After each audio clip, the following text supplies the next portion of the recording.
Bénis encore ce soir, dans le nom glorieux de notre Seigneur Jésus-Christ. Merci pour ce retrouvailles encore ce soir dans sa présence. Je suis ravi de joie de toi qui es déjà en contact et en connexion avec nous. Je suis ravi de la présence du Seigneur ce soir encore. Que Dieu vous bénisse, que Dieu bénisse le maman, le papa, les jeunes sœurs, les mamans, les frères et sœurs, les hommes de Dieu, pasteurs, prophètes, évangélistes, partout vous vous retrouvez. Que l'amour, la grâce du Seigneur soit avec vous encore ce soir. Soyez bénis. Voilà, sans plus tarder, nous sommes déjà dans sa présence du Seigneur. Merci pour mes enfants qui viennent de chanter. Le cantique, en tout cas, ça nous a mené dans sa présence. Que Dieu ajoute encore cette grâce. Je pense depuis dimanche, nous sommes en train de parler un thème très capital que Dieu nous a mis à cœur pour ces derniers temps cette semaine. Il est venu libérer le captif. Nous avons démontré d'un commun accord avec les Écritures que les il, ce n'est pas l'Église. Il, ce n'est pas le pasteur, ce n'est pas le prophète, ce n'est pas ton oncle, ce n'est pas le président, l'administrateur, qui que ce soit que tu penses. Parce qu'il y a des gens dans ce monde qui pensent que c'est eux qui ont la capacité, ils ont la clé, ils ont le pouvoir de nous libérer de certaines situations, certaines choses. Mais de la lumière de la parole, le Hul, c'est Jésus-Christ de Nazareth. Il est venu nous libérer. Pourquoi? Parce qu'il est apparu pour détruire les œuvres du ténèbre. Voilà, aujourd'hui, on va essayer un peu entrer en profondeur dans ce que nous avions dit le dimanche sur notre site ou bien dans notre antenne en direct sur Facebook et YouTube. Merci mon frère, ma soeur. Il y a un petit thème dans les grands thèmes de dimanche. Il est venu libérer les captifs. Alors cet homme-là, la Bible va nous donner un peu, nous aider à bien comprendre. Il s'appelle comment, il est qui. Voilà, sans plus tarder, nous sommes dans le livre, il y a quelques textes prévus. Aujourd'hui, on va entrer un peu en profondeur, lentement, pour que vous me compreniez le vif de mon message encore ce soir. Merci mon frère, merci mon fils qui est en train de faire un grand travail pour que vous soyez aussi bénis. Mon fils à moi, le frère, Dieu merci, que Dieu te bénisse encore. Merci beaucoup. Sans plus tarder, nous allons lire les Écritures. Nous sommes dans le livre de Luc, chapitre 11, le verset 21. Il y a une pensée que le Seigneur nous a mis à cœur. C'est de là que nous allons découvrir facilement les il s'appelle comment dans les Écritures. Le verset dit ceci dans le verset 21 de Luc 11, verset 21 à 22. La Bible dit ceci: lorsqu'un homme fort et bien armé garde sa maison, ce qu'il possède est en sécurité. Mais si un autre plus fort que lui survient et le maîtrise, il lui enlève toutes les armes sur lesquelles il comptait et distribuer ses biens à d'autres. Voilà. Un deuxième passage, c'est dans Ésaïe chapitre 49. Laissez-moi un peu terminer mes passages, mes textes prévus, afin que nous puissions bien parler. Le verset 24 à 26, la Bible dit: arrachera-t-on à un homme fort sa capture? Les prisonniers justes s'échapperont-ils? Voici ce que dit l'Éternel: les prisonniers de l'homme fort lui seront arrachés. Gloire à Jésus. Et la capture de l'homme violent s'échappera. J'accuserai moi-même tes accusateurs et je sauverai moi-même tes fils. Wow, que Dieu bénisse. Je ferai manger leur propre chair à tes oppresseurs. Ils s'enivreront avec leur propre sang comme ils étaient du vin nouveau. Et tous reconnaîtront que je suis l'Éternel, ton sauveur, celui qui t'a racheté, le Dieu puissant de Jacob. Waouh, Dieu soit loué. Et vous allez lire encore Jérémie chapitre 50, le verset 33 à 34. Ce soir, en l'évangile selon Luc nous a aidé à comprendre il s'appelle l'homme le plus fort du moment. Voilà un sous-thème que le Seigneur m'a mis à cœur, que nous puissions partager avec vous. Ce soir, je vais te parler de l'homme le plus fort du moment. Si dans ce monde, il y a des hommes forts, si dans votre famille, il y a un homme qui se dit il est fort, si dans votre pays, il y a celui qui s'appelle un homme fort, mais je veux te présenter l'homme le plus fort du moment. Le moment que tu es dans le confinement, le moment où ton pays est dans une crise sanitaire, le moment où ta famille a été prise en famille par l'homme fort, comme la Bible a bien souligné. Alors, ce soir, je te présente l'homme le plus fort du moment. Voilà, la Bible, lorsqu'on parle de l'homme fort, parce que dans les Écritures de Luc chapitre 5, le verset 24, Luc est en train de nous présenter deux types d'hommes. La Bible parle de l'homme fort et la Bible parle aussi de l'homme le plus fort. Dans ces Écritures, la Bible dit que lorsque l'homme fort prend en possession une maison, lorsque l'homme fort est en train de garder une maison, tout ce qui est dans la maison est dans sa capacité. Et deuxièmement, on parle aussi de l'homme le plus fort. Alors, qui est l'homme que la Bible nous parle ici de l'homme fort? L'homme fort, c'est qui? Et l'homme le plus fort, c'est qui? Sans plus tarder, je viens de vous parler que l'homme le plus fort du moment, c'est Jésus-Christ de Nazareth. Alors, je vais essayer un peu à détailler l'homme fort, conformément aux Écritures. Parce que la Bible est claire. La Bible nous a bien aidé à comprendre ce qui signifie l'homme fort. Voilà, dans Luc, la Bible est en train de dire, lorsque l'homme fort, je ne sais pas, peut-être pendant que je suis en train de parler, votre vie est gardée par l'homme fort de votre famille. Peut-être dans votre pays où vous vous retrouvez, et le pays est pris en otage par les hommes forts. Laissez-moi vous dire, ce soir, il y a quelque chose que Dieu va opérer, un miracle. Peut-être là où vous vous retrouvez dans votre parcelle, dans votre quartier, il y a celui qui s'appelle un homme fort. Et la Bible, elle est claire en identifiant ce que l'homme fort est en train de faire. Parce que dans Luc chapitre 11 qu'on vient de lire, la Bible est en train de dire que lorsque l'homme fort, qu'est-ce qu'il fait? L'homme fort garde la maison. Lorsqu'il garde la maison, tout ce qui est dans la maison, je ne sais pas. Et la Bible était claire. Et tout ce qui possède est en sécurité. Tout ce que l'homme fort, quand il garde la maison, il est bien armé.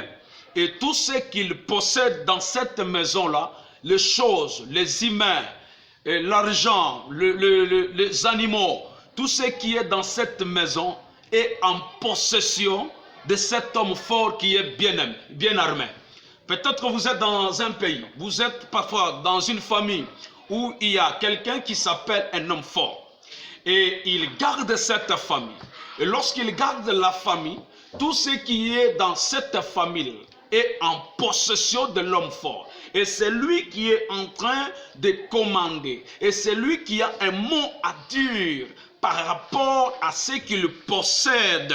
La Bible dit que quand cet homme fort garde la maison, oui, bibliquement parlant, lorsqu'on parle de la maison, ce n'est pas le bâtiment. La maison, ce n'est pas ce que nous voyons. Lorsqu'on nous parle de la maison, la Bible dit, et ne savez-vous, ça c'est 1 Corinthiens chapitre 6, le verset 18.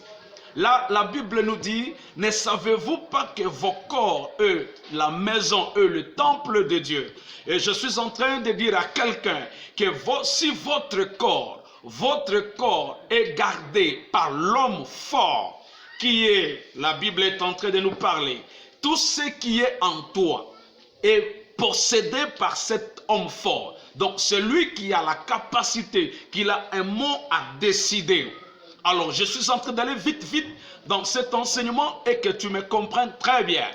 Et la Bible dit que si la maison est gardée par l'homme fort, tout ce qu'il possède est en sécurité. Donc, tout ce qui est dans cette maison, l'homme fort est en train de garder. L'homme fort est en train de surveiller tout ce qui est dans cette maison. alors toi tu n'as pas le pouvoir de prendre qui que ce soit, de faire libérer qui que ce soit, si ce n'est pas dans le consentement de celui qu'on appelle l'homme fort. Vous êtes né dans une famille, il y a l'oncle partenaire, il y a qui que ce soit, peut-être votre grand frère, celui qui se voit qu'il est homme fort. Qu'est-ce qu'il donne? Qu'est-ce que la Bible dit? S'il garde cette maison, tout ce qui est dans cette maison, si vous voulez prendre quelque chose, il faut que lui autorise. Ça, c'est ça le caractéristique de celui qu'on appelle l'homme fort. Alors, bibliquement parlant, lorsqu'on parle de l'homme fort, c'est qui? C'est le diable et ses agents. Entre parenthèses, on peut dire, ce sont des sorciers, ce sont des esprits de mort, ce sont des agents maléfiques. Lorsque ce sont des malédictions, et ce sont des fétiches, peut-être vous êtes né dans une famille où il y a des malédictions, où il y a des grands féticheurs, où il y a des grands sorciers, où il y a des esprits. Entre parenthèses, la Bible, l'apôtre Paul nous a bien aidé à comprendre que le monde spirituel, nous sommes habités et contactés, nous sommes affrontés par des dominations, parce que dans Ephésiens chapitre 6, le verset 18, on est en train un peu de nous détailler comment le diable est organisé. Je suis en train de vous dire que nous sommes en face de quelqu'un qui est bien organisé. Parfois, nous les fidèles, nous sommes ignorants comment le diable fonctionne. Il y a ce qu'on appelle les catégories des démons, catégories des esprits. Il y a ce qu'on appelle les dominateurs. Il y a ce qu'on appelle les principautés. Il y a ce qu'on appelle les esprits méchants dans les lieux célestes. Il y a ce qu'on appelle les autorités. Lorsque votre famille est prise et gardée par les démons qu'on appelle les dominateurs, qu'on appelle les autorités, qu'on appelle les esprits méchants, bien-aimé, tu ne peux rien t'en sortir. Tout ce qui est dans cette maison est en sécurité par les dominateurs, par les esprits méchants, par les autorités et les princes du royaume des ténèbres.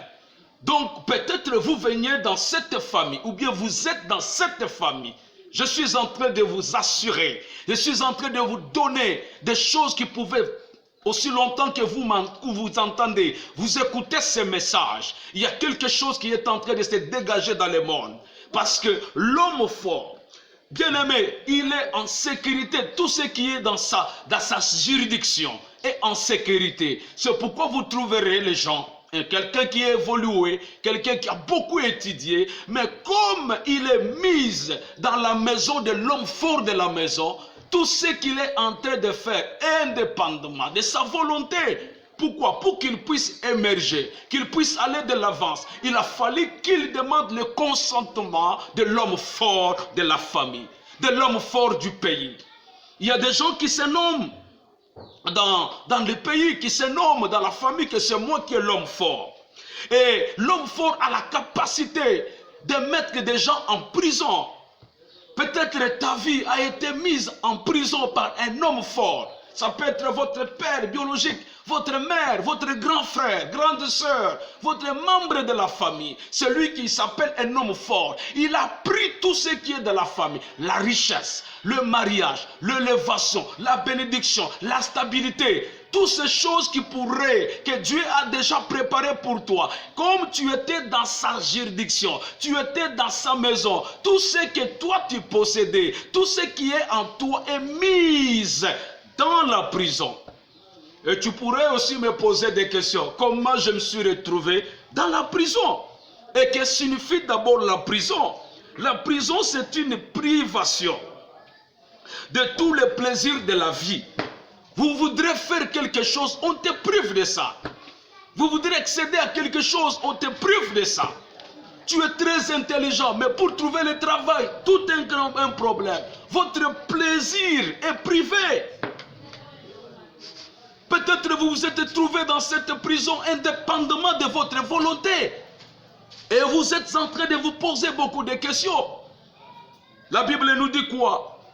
Si nous lisons les Écritures, Ésaïe nous a bien aidés. Si vous lisez Ésaïe chapitre 62, le verset 7, vous allez bien comprendre. Le passage qu'on a lu ici dans Ésaïe 49, La Bible dit que arracher le ton à un homme fort sa capture. Est-ce qu'on peut arracher? Voyez maintenant votre vie devenir comme une capture de l'homme fort. Ça m'a fait très mal lorsque je suis tombé dans ces écritures. J'ai compris. Il y a beaucoup de gens, leur vie est devenue comme une capture d'un homme fort. Votre mariage est devenu comme une capture. C'est capturé par un homme fort. Tout ce que tu es en train de faire est capturé par un homme fort. Et lui-même il se pose il se pose, il se frappe la poitrine. Il dit, personne ne peut me arracher. Personne ne peut arracher la fécondité de telle sœur, de telle fille, parce qu'elle est la fille de mon frère, elle est la fille de cette famille. Oui, la Bible vient de parler. Il dit, est-ce qu'on peut arracher d'un homme fort sa capture? Est-ce qu'on peut, le prisonnier, juste s'échapper-il? Est-ce qu'un prisonnier pouvait-il s'échapper de quelqu'un qu'on appelle un homme fort? Bien-aimé, il y a parfois des conditions de vie. Lorsque quelqu'un est dans la prison, il vit comment? Quelles sont les conditions? Peut-être tu es dans la prison spirituelle, tu es dans la prison physique, sanitaire, tu es dans la prison financière. Alors, vous pourrez me poser des questions. Quelles sont des conditions? Quelle est la condition de vie? Lorsque quelqu'un est dans la prison, peut-être vous m'entendez, vous avez une fois été dans la prison. Lorsque vous vous retrouvez dans la prison, parfois il n'y a pas de lit là-bas. Il n'y a pas une bonne atmosphère. Là, on dort par terre. Il n'y a pas de sommeil. Il n'y a pas une bonne position. Soit on est debout, on dort dans des saletés, on ne mange pas bien, à la souhait de votre... Donc, si quelqu'un est dans la prison, on peut t'amener quelque chose pour manger. Tu commences à manger à la souhait de la garde de la prison. C'est comme ça beaucoup de gens vivent aujourd'hui. C'est comme ça parfois votre pays est pris en otage. C'est comme ça parfois tu es intellectuel. Tu dors par terre. Tu n'as pas de sommeil. Tu ne manges pas à votre guet. Lorsqu'on vous amène quelque chose, votre parent peut vous amener quelque chose. Tu commences même à vivre indépendamment de votre volonté. Pourquoi? Parce que tu as été mis en prison. Vous pourrez encore me poser une troisième question. Quelles sont les conditions de l'emprisonnement? Comment est-ce que je me suis retrouvé dans la prison? Il y en a beaucoup de conditions. Parce que si nous lisons même les Écritures, la Bible nous parle dans 1 Jean chapitre 3. Il y a une pensée que l'apôtre Jean est en train de nous révéler ici. Si nous lisons le verset 7, il dit, petits enfants, que personne ne vous égare. Celui qui pratique la justice est juste, comme Christ lui-même est juste. J'aime beaucoup le verset 8. Il dit, celui qui pratique le péché est du diable. Car le diable pêche dès le commencement. Écoutez-moi, la dernière partie de la Bible dit, car c'est pour détruire les œuvres du ténèbre que le Fils de Dieu est apparu. Ici, Jean est en train de nous donner des conditions d'emprisonnement.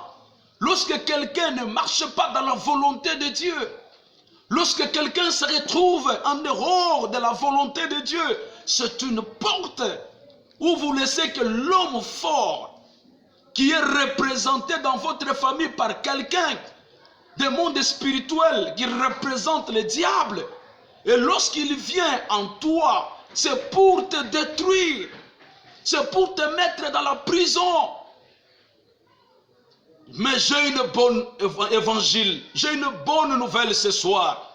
Peu importe, peut-être tu t'es retrouvé dans la prison.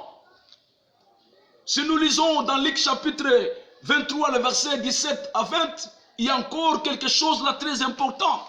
Tu dois comprendre que les conditions d'emprisonnement de la prison, que ce soit prison physique, spirituelle, financière, sociale, c'est quand nous ne marchons pas dans la volonté du Seigneur. Lorsque tu pêches, tu es du diable. Or, le diable dans Jean chapitre 3, verset 10, la Bible dit, le diable vient pour détruire, il vient pour égorger, Il vient pour ruiner. Lorsque tu ouvres une porte, quand il vient comme un homme fort. Aujourd'hui, combien de destinées, combien de mariages, combien de diplômes, combien de vies de gens que le diable a détruits, que le diable a mis en prison. Bien-aimés dans le Seigneur, nous savons une chose, que lorsque quelqu'un est mis en prison, il y a aussi des conditions de sortie de la prison. La Bible nous parle aussi de quelques conditions. Si nous voyons, même la Bible dit, la nature ne vous enseigne-t-elle pas? Lorsque quelqu'un est dans la prison, comment la personne va sortir de la prison? Pour que tu puisses sortir de la prison, la première chose, première condition, il faut avoir d'abord un vrai avocat.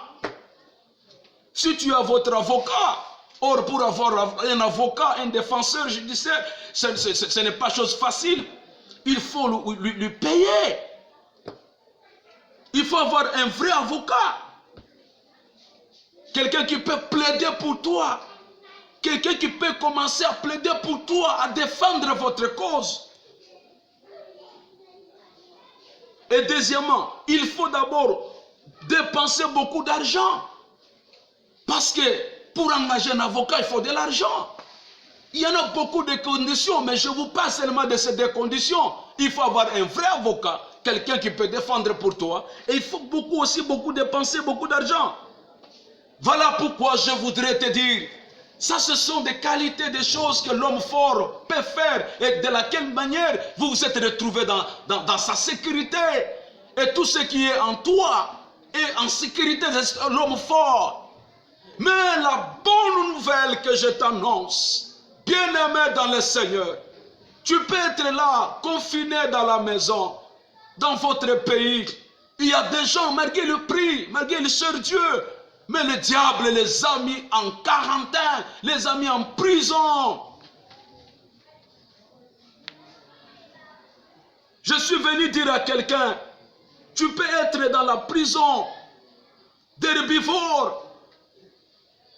Les autres parfois, ils sont bien, mais toi, du 1er jusqu'au 30, tu peux être aussi dans la prison de la boisson.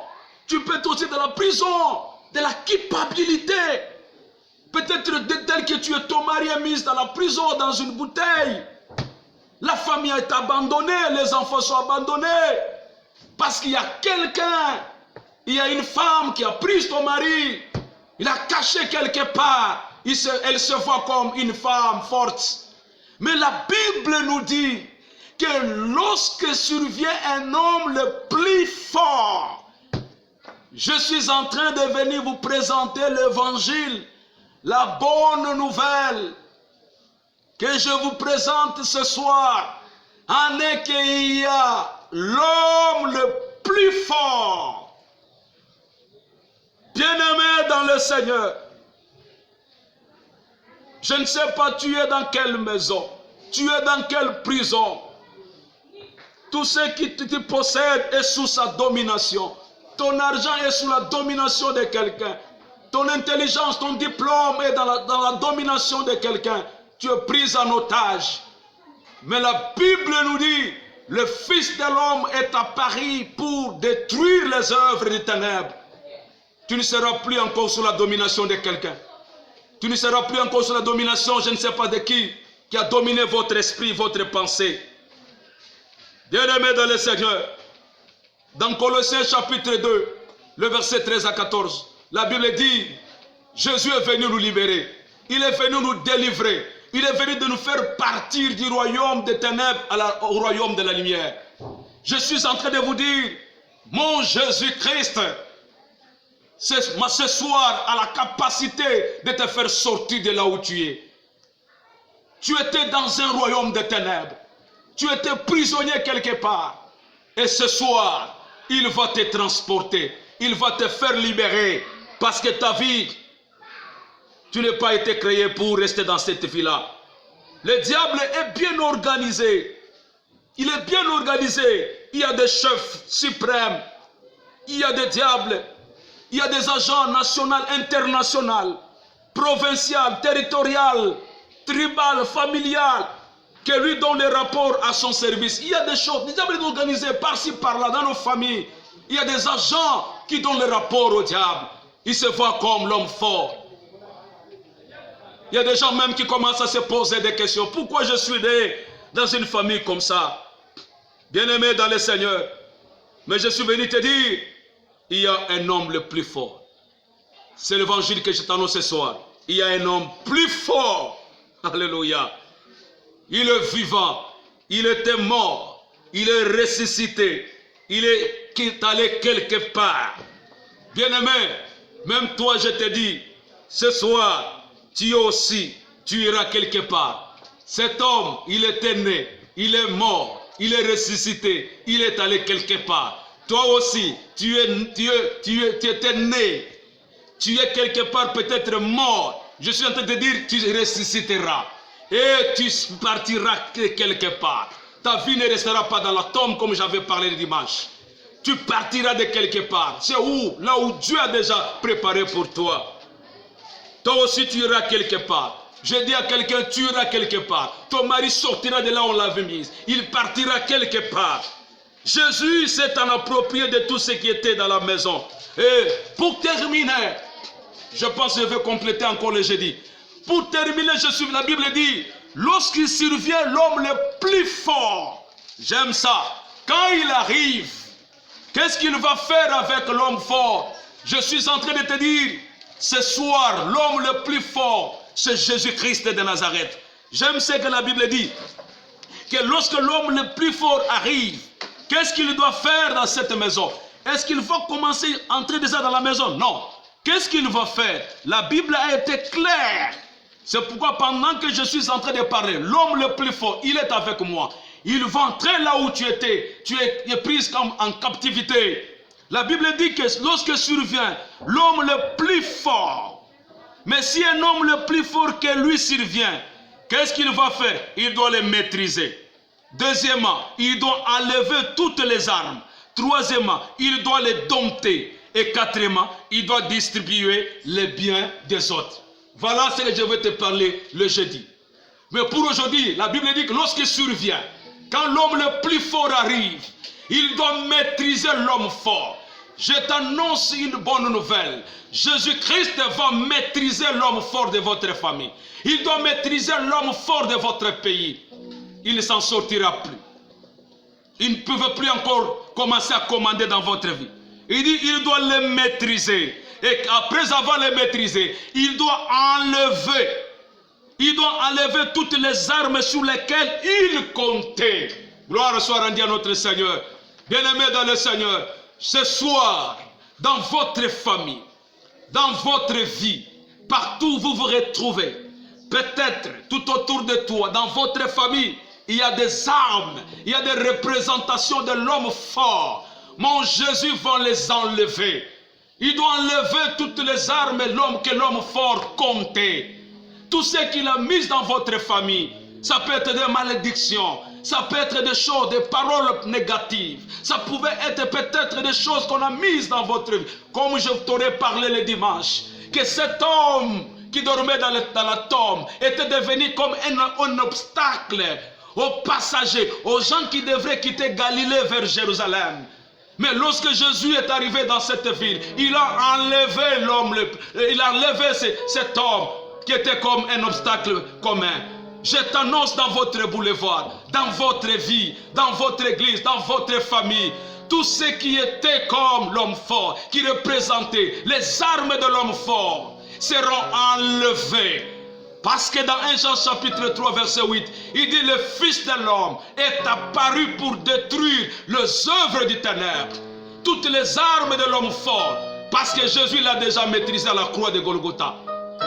Il a déjà maîtrisé l'homme fort de votre famille. C'est pourquoi il a dit, mon Père, tout est accompli. Il a déjà maîtrisé, il n'a plus encore la force. Mais ce soir, il doit commencer à déterrer. Il doit commencer à détruire maintenant les armes de l'homme fort qu'il avait mis. Et tout ce qu'il avait mis en toi, tu étais venu comme quelqu'un qui marche tout autour de toi. Il y a des anges maléfiques en train de contrôler votre vie. Et ces choses-là seront enlevées ce soir. Ton salut va impacter toute la famille. Bien-aimé dans le Seigneur, croyons en ce Jésus. Si tu crois, tu verras la gloire du Seigneur.